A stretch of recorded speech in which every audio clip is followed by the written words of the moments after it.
Você já se perguntou quem é Jesus? Eu quero te dizer que a resposta para essa pergunta é a resposta mais importante da vida do ser humano. Se você ainda não pensou sobre isso, pense sobre isso. Te convido a ficar comigo e meditar sobre esse assunto e refletir sobre isso. Eu quero começar te dizendo que Jesus não é esse astro do pop que a cultura fala atualmente. Em que sentido? Ele não é esse cara legal que vai abraçar todo mundo quando ele voltar e vai puxar pra perto e vai dizer, yes, conseguimos. Não, cara, ele não é essa pessoa. Você tem que entender que Jesus usou definições sobre ele mesmo. Você precisa entender que a palavra de Deus é aquilo pelo qual, ou a forma pela qual o Senhor se revelou antes de ter encarnado na pessoa de Jesus. Deus veio à Terra, se chamou Jesus, certo? Mas antes de ele vir à Terra, já existiam escritos que eram chamados da sua palavra, e neles estão contidas as definições, se é que se pode dar fim, se é que se pode definir, mas neles estavam contidos as palavras que explicam quem é Jesus. E quando ele foi assunto aos céus, outros livros foram escritos com o mesmo poder, com a mesma diferença, com a mesma inspiração. Esses livros são inerrantes, esses livros são infalíveis, significa que eles não contêm nenhum erro. E a esses livros nós chamamos de Bíblia Sagrada. Deus se revelou de uma forma mais leve pela natureza, Deus se revelou de uma forma mais visível pela palavra de Deus, e uma forma expressa a imagem, perfeita expressa imagem de Deus através de seu Filho, da segunda pessoa da Trindade, de uma das pessoas da Trindade. Se você for mais chato com esse assunto, que é o Senhor Jesus Cristo, Pai, Filho, Espírito Santo são o nosso Deus, mas a expressa revelação da imagem de Deus é o Senhor Jesus Cristo. Então eu quero te dizer, o Senhor Jesus disse algumas coisas que ele é, explicou o como ele é, explicou quem ele é. E se a sua definição, se a sua explicação de quem é Jesus não bate com a dele, um dos dois está errado. E deixa eu te dizer uma coisa, Deus não erra, é a sua explicação, é a sua definição, são os seus pontos, o seu conceito de Deus que está errado. E você precisa mudar isso. Você precisa, porque eu falei antes, a decisão mais importante do homem, do ser humano, é o que ele vai pensar sobre Deus feito carne, Jesus Cristo. Essa é a definição ou a explicação mais viva, mais maravilhosa, que você precisa ter mais pegando fogo na sua mente e no seu coração. Essa é a decisão mais importante da tua vida. Não leve isso na brincadeira. Em primeiro lugar, quero te dizer que Jesus é, assim como diz em Isaías 9,6, um menino nos nasceu, um filho se nos deu, e o principado está sobre seus ombros. Seu nome será Maravilhoso Conselheiro, Deus Forte, Pai da Eternidade e Príncipe da Paz. Cara, se tu não sabe quem é Jesus, começo te dizendo que Jesus é um maravilhoso conselheiro. O que significa isso? Que nas suas palavras, nos seus conselhos existe a vida. Seus conselhos não são pouca coisa. As palavras de Jesus devem ser seguidas. E onde estão as palavras de Jesus? No livro que ele inspirou homens durante cerca de 1500 anos para escrever uma única história sobre um único fim, para um único propósito, sobre um único assunto central, que é ele próprio, Jesus. A palavra de Deus é o guia supremo para nós aqui, para a explicação de quem é Jesus, tá bom? Não se esqueça disso. Não é o que você pensa e nem o que eu penso, é o que a palavra de Deus diz. Alguns fogem dessa realidade dizendo assim, não, mas essa é a tua opinião. Não é questão de ser opinião ou não. Existem alguns textos bíblicos mais difíceis que precisam de uma certa interpretação mais rebuscada, mais demorada, mas muitos textos bíblicos que nós vamos ler aqui são claros. Qualquer pessoa que lê esses textos consegue entender quem é Jesus. E eu acredito que esse é um deles. Jesus é um maravilhoso conselheiro. E o que faz um conselheiro? Aconselha. É óbvio, né? Aconselha. Um conselheiro te dá um caminho a seguir. Mas Jesus não é apenas um conselheiro, ele é um maravilhoso conselheiro. Ele é o supremo supremo conselheiro, ele é o excelso conselheiro. Os conselhos dele valem a pena ser seguidos. Não é conselho da Globo, não é conselho do teu amigo, não é conselho de quem não fez nada na vida, não é conselho daquele cara que já casou 5 vezes e vem te aconselhar pra se separar. Eu tô falando dos conselhos do eterno e excelso, soberano e todo-poderoso Deus, tá bom? Esse é o maravilhoso conselheiro.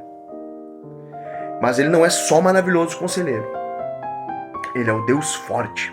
Seu nome será Deus forte. Jesus não é só um homem, Jesus não é só um sábio, Jesus não é só um caminho, Jesus é Deus. E isso precisa ficar muito claro. Como é Deus se ele foi um ser humano? Como ele é Deus se ele nasceu? Aí é que está. Jesus teve um nascimento diferenciado que só ele teve. Uma concepção em uma virgem. A concepção pelo Espírito Santo. Maria era virgem até o nascimento de Jesus. Maria era uma mulher virgem, uma mulher escolhida pelo Espírito Santo. Ninguém mais nasceu dessa forma. Não houve nenhum outro ser humano que nasceu dessa forma, porque Jesus, não se engane, ele é Deus, mas tem a natureza humana também. Essas duas coisas são centrais. Então Jesus é o Deus forte, o Deus que veio à Terra. Mas por que Deus precisou vir à Terra? Eis aqui a importância de você entender quem é Jesus e por que você precisa ter um conceito correto sobre a pessoa dele. Porque Jesus precisou vir à Terra, porque um homem e uma mulher foram colocados em um período diante da presença de Deus, um período passageiro, um período probatório para fazer uma prova com eles. Um período de início de relacionamento com Deus, no Jardim do Éden. Essa história não é mito, isso aqui é verdade, isso aqui aconteceu. Adão e Eva, 2 seres humanos, os pais de todos os seres humanos viventes e que já passaram por essa terra. Eles foram colocados no Jardim do Éden com uma multidão de bênçãos, de benesses, de maravilhas e de sims. Milhões, bilhões de sims. Mas apenas um não. Do fruto da árvore do conhecimento do bem e do mal não comereis, porque do dia que deles comerem, certamente morrereis. Cara, e o que o Adão fez? O que a Eva fez? A Eva, ludibriada pela serpente, por Satanás, o inimigo desde toda existência humana, desde todos os tempos, o primeiro a se rebelar contra Deus, cantou uma canção, encantou Eva. Ela acreditou na concupiscência dos seus olhos, ela não tinha pecado ainda. Ela acreditou na aparência daquela fruta, era uma fruta bonita, era um fruto bonito. Ela acreditou no canto da serpente. Foi envenenada. E ao ser envenenada, ela comeu do fruto da árvore do conhecimento do bem e do mal.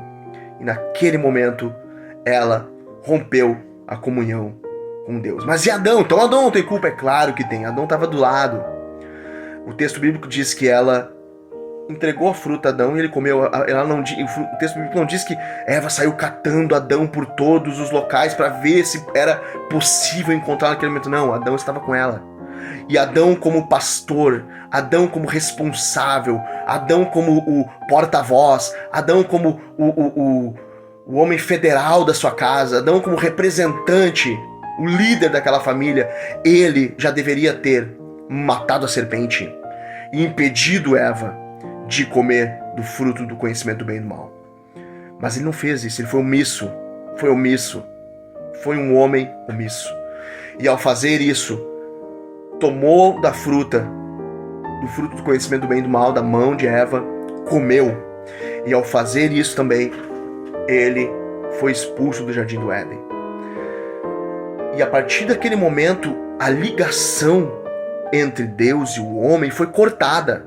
Todos os seres humanos que nasceram a partir desse momento, eles não têm mais comunhão com Deus. Eles precisam ser religados. Eles precisam de um sacrifício, porque a Bíblia é clara, a palavra de Deus, aquela que eu te disse antes, ela é clara ao dizer: quem pecar, a alma que pecar, esta morrerá. Tá? Então, isso é Romanos 3:23.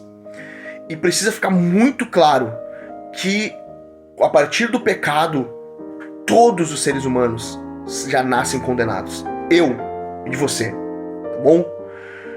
Mas como assim se foi só um erro? A questão é a seguinte: você erra contra uma pessoa comum na rua e o seu erro tem uma certa pena, mas não é lá grande coisa. Se você discutir na rua com alguém, pode ser que não aconteça nada. Você vai pra casa, né, digamos que você brigue com ele, tá? Troque socos com ele. Você vai pra sua casa, talvez ele vai pra dele e acabou. Talvez vocês vão se ver outro momento, vão ter raiva um do outro, enfim, mas vai acabar por aí. Agora, se você fizer isso com um policial, você vai preso. E se você fizer isso com um juiz, o que acontece? Aumenta a pena. E se você fizer isso com o presidente dos Estados Unidos, você certamente, como diz um amigo meu, vai se suicidar com 10 tiros nas costas. Por quê? Porque o seu crime, ele aumenta proporcionalmente a importância daquele que você feriu, daquele contra quem você cometeu o crime. Agora você pensa, estamos falando de um crime contra o Deus soberano, todo-poderoso e eterno, infinito, sem mácula, sem erros. Então, contra esse Deus eterno, somente uma punição é justa, punição eterna. E a partir do momento daquele pecado, todo ser humano foi eternamente punido e é conduzido ao inferno. Você entende? Então, é preciso que haja um sacrifício agora, a partir do Éden, para religar a Deus com os homens, ou religar os homens com Deus. Ok? Então, esse sacrifício faz uma ligação, mas ele precisa ser um sacrifício perfeito. Porque o ofendido, ele é perfeito. O ofendido é perfeito. O ofensor agora é falho. Já não tem mais a cobertura do Pai Todo-Poderoso, do Filho e do Espírito Santo. Não. Agora ele está apartado, está afastado da comunhão com Deus. Então ele precisa de um sacrifício, mas eram feitos sacrifícios do quê? De animais no Antigo Testamento. E esses sacrifícios não eram perfeitos, porque o sacrifício perfeito se apresenta uma vez e não tem mais necessidade de ser apresentado. E os sacrifícios de animais, os sacrifícios de libação, de líquidos, os sacrifícios de alimentos, eles não eram perfeitos, porque eles dia após dia precisavam ser reapresentados. O sacrifício de holocausto, que é o queimado, a vítima, enfim, né, o animal ali é sacrificado, pega o sangue, é aspergido nas 4 pontas do altar, é aspergido no propiciatório, é aspergido no altar de incenso, para purificação no Yom Kippur, no dia da expiação, enfim.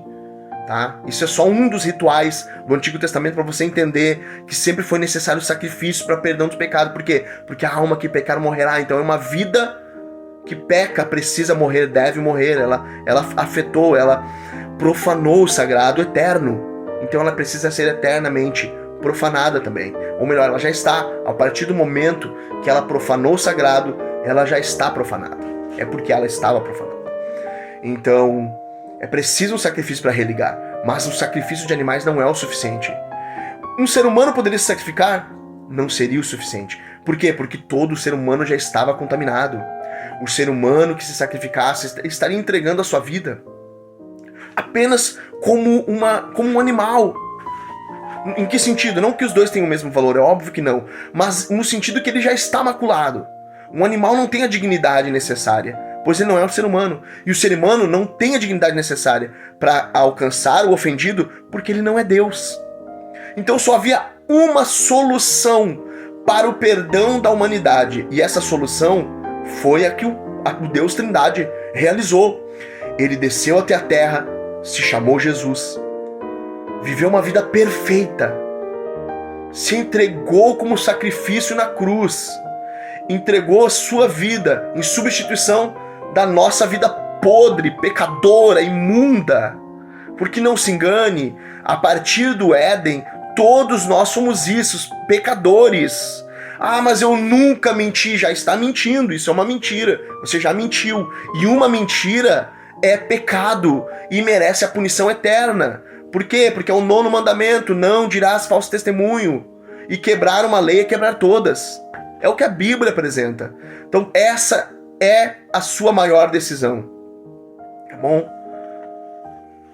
Lembre-se disso.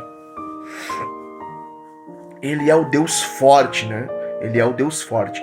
Ele morreu na cruz, ressuscitou o terceiro dia, prosseguindo aqui a linha de raciocínio, como prova de que o seu sacrifício de fato for aceito. Ele desceu ao inferno, ressuscitou o terceiro dia e 40 dias depois foi assunto aos céus diante de perto de 500 testemunhas que o viram ressurreto, comprovaram que Cristo havia ressuscitado dos mortos. Aleluia, que ele seja exaltado eternamente.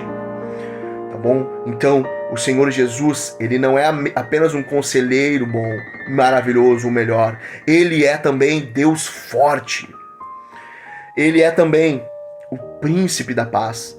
Ele mesmo diz: a minha paz eu vos dou, eu não vou lá dou como o mundo dá.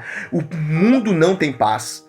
Você olha a televisão ali, olha, eles soltam pombas brancas, é a paz, que coisa linda a paz. Mas a paz que o Senhor Jesus dá é uma paz com Deus, é uma paz grandiosa, diferente, é a paz de você ser perdoado pelos teus pecados, é a paz de você ser religado com o Criador, de estar seguindo a trilha, o rumo que o próprio Deus preparou para a tua vida. É essa paz que o príncipe da paz nos concede.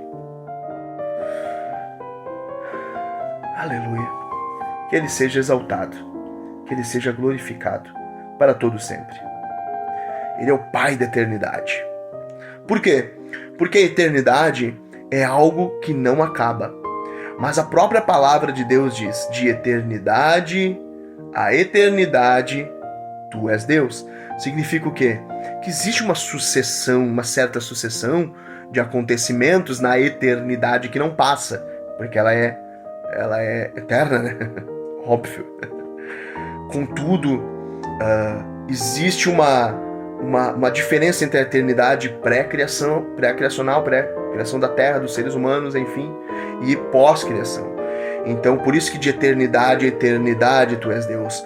Porque quando havia só o Senhor e nada mais, porque Deus sempre ouve, não há um dia sequer em que o Pai, o Filho e o Espírito Santo não existissem. Deus é sempre eterno.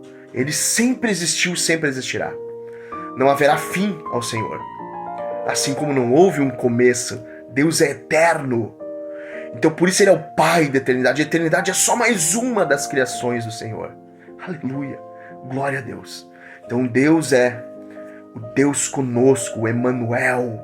Aleluia. Em primeiro lugar. Em segundo lugar, Deus é... Agora a resposta que Pedro dá quando Jesus faz essa pergunta: quem o povo diz que eu sou? Dizem que tu é Elias, dizem que tu és João Batista, dizem que tu és algum dos outros profetas. Aí Jesus para e pergunta: mas e vocês? Veja que Jesus teve essa preocupação. E vocês? Quem dizem que eu sou? E aí, inspirado pelo Espírito Santo, Pedro diz: tu és o Cristo. O que é o Cristo? Cristo é o ungido, o Messias, aquele que haveria de vir, ou seja, aquele que seria quem eu descrevia a vocês, o Redentor do povo de Deus, aquele que redimiria, aquele que traria de volta, que religaria o povo de Deus com o seu Deus. Aleluia! Que coisa linda! Então, o Senhor Deus é ungido, o Senhor Jesus é ungido. É Ele que veio cumprir as profecias do Antigo Testamento. Ele era representado no Antigo Testamento pelos reis, pelos profetas e pelos sacerdotes, os homens destacados que recebiam a unção para exercer a sua função. Eles eram apenas um tipo, uma prefiguração, uma demonstração de como seria aquele que viria depois. O único que foi essas 3 atribuições de uma só vez. Ninguém mais pode ser. Ninguém mais foi e ninguém mais será. Rei, profeta e sacerdote de uma vez só. Então nós temos o esplendor dos reis. Nós temos a grandiosidade dos profetas.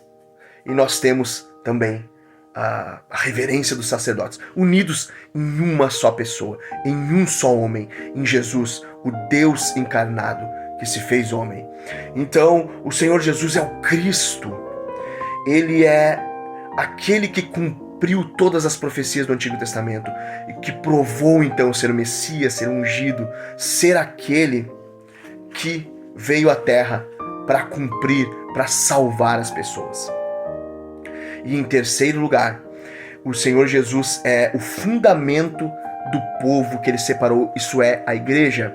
Por que ele é o fundamento? Porque ele mesmo, quando Pedro diz isso a ele, em Mateus 16 ou 18, Mateus 16 ou 18, ele diz assim: muito bem, respondeste bem, Pedro, não foi carne e sangue que te revelou isso, mas o meu Pai. E eu te digo que tu és Pedro, e sobre esta pedra, sobre essa rocha, sobre essa afirmação que tu teve, eu edificarei a minha igreja. Ou seja, sobre Jesus edifica a sua igreja, entende? Sobre ele, sobre essa verdade de ele ser o Messias, de ser o eleito, de ser o Redentor, ser o que faz a religação do homem com o Criador. Então, Jesus é o fundamento, é por onde a gente constrói a vida com Deus. A gente é religado em cima desse fundamento, a rocha firme, inabalável, que vai destruir todos os reinos. É Jesus, é o Senhor Jesus Cristo. É tudo sobre Jesus, a Bíblia, a história, tudo é sobre Jesus. Aleluia. Então, por isso que eu te pergunto, o que tu vai responder dessa pergunta? Quem é Jesus? Deixa eu te dizer mais uma coisa. Pilatos lança uma pergunta e eu quero usar ela para fazer a aplicação final aqui desse vídeo. Quando Jesus está para ser crucificado, ou antes está para ser julgado, terminar seu julgamento, e ele olha para a multidão e diz assim: mas o que farei eu de Jesus chamado Cristo? E eu encerro esse vídeo te perguntando: o que tu vai fazer de Jesus? Nós vimos que Jesus é Deus conosco, mas Jesus é Deus contigo? O que significa ser Deus, ser Senhor? Ser Deus, ser Senhor significa dominar, ter o domínio, ter pleno controle daquele a quem te cultua. Se Jesus é esse na tua vida, eu te pergunto, Jesus tem pleno controle da tua vida, do teu coração, da tua mente, do teu ser por completo? Jesus tem esse domínio? Isso é ser Deus conosco, tá bom? Então eu te pergunto, o que tu vai fazer dessa mensagem que tu recebeu agora, de quem Jesus é? O que tu vai fazer? Tá? Número 2, Jesus é o Messias, ele é ungido, ele é o prometido. Mas eu te pergunto, e na tua vida, ele é o prometido que faz a ligação entre Deus e a humanidade, entre Deus e tu, e entre Deus e você? Ele é o prometido, ele é esse Messias, ele é o ungido, ele é o responsável dentro de ti, do teu coração, por ser aquele que te conduz ao Pai, que te conduz a Deus. É verdade isso? É assim que é? O que significa isso, cara? O que significa isso, Rômulo? Isso significa que se Jesus é o ungido na tua vida, você foi convencido pelo Espírito Santo que você é pecador. Eu sei que essa palavra assusta quem nunca ouviu falar do cristianismo, quem não conhece a Bíblia, mas é pecador. Nós somos pecadores. Você é convencido de ser pecador?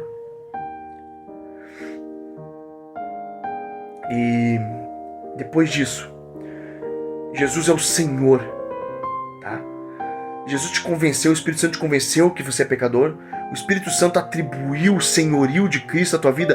Quem é Senhor faz o quê? Domina. A salvação veio de graça, mas o discipulado do senhorio de Cristo sobre nós, ele nos custa tudo. Nos custa tudo. Jesus é o Senhor sobre a tua vida? Isso significa ser o fundamento, ser ungido.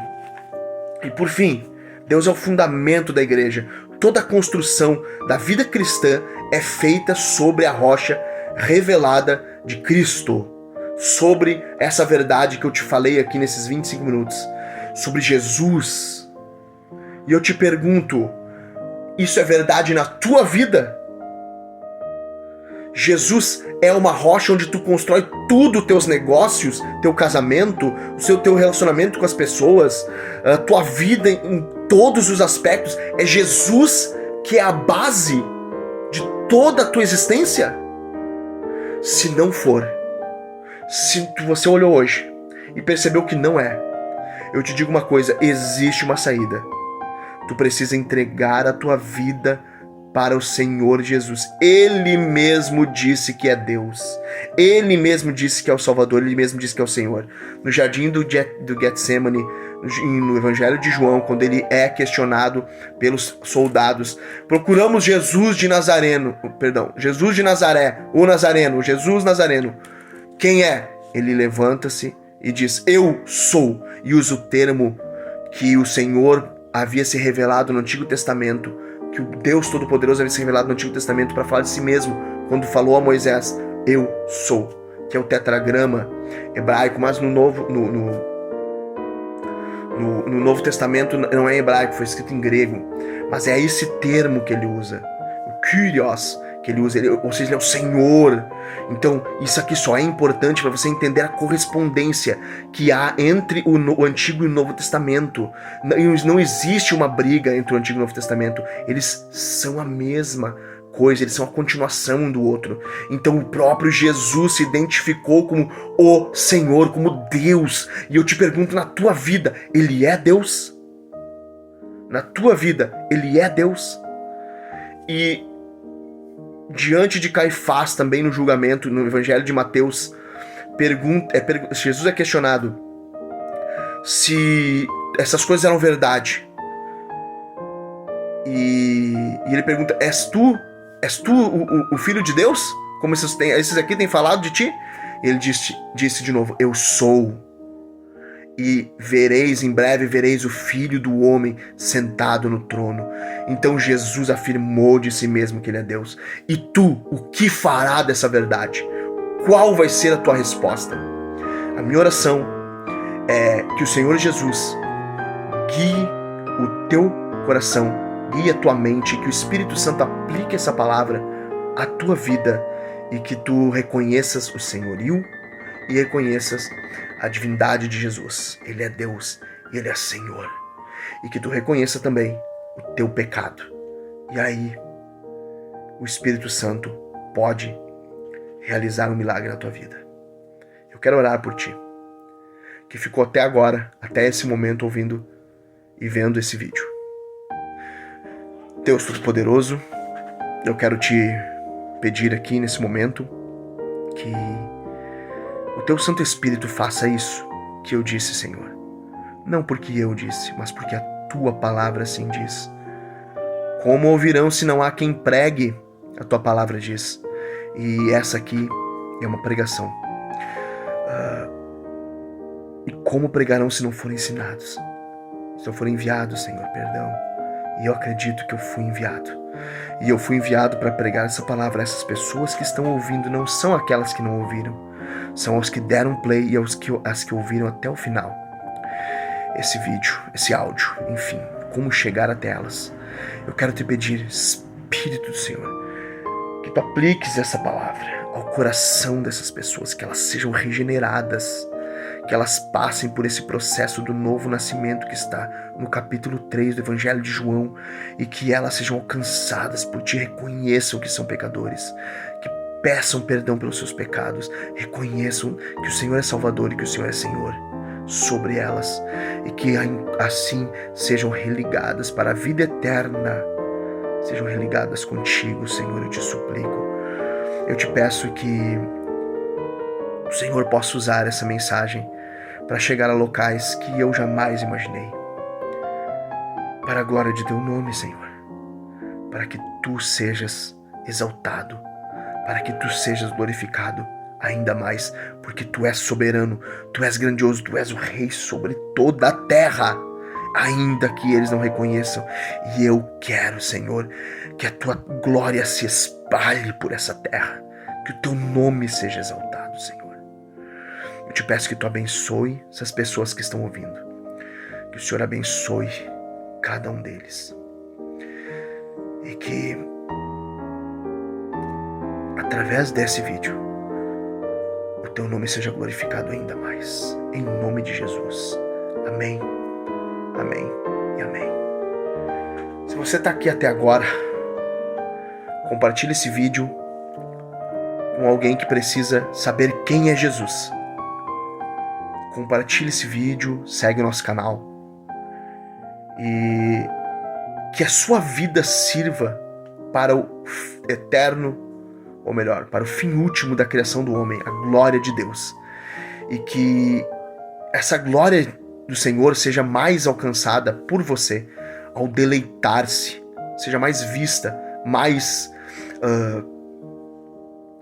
notória por você ao deleitar-se no Deus Todo-Poderoso. Um grande abraço, fica com Jesus.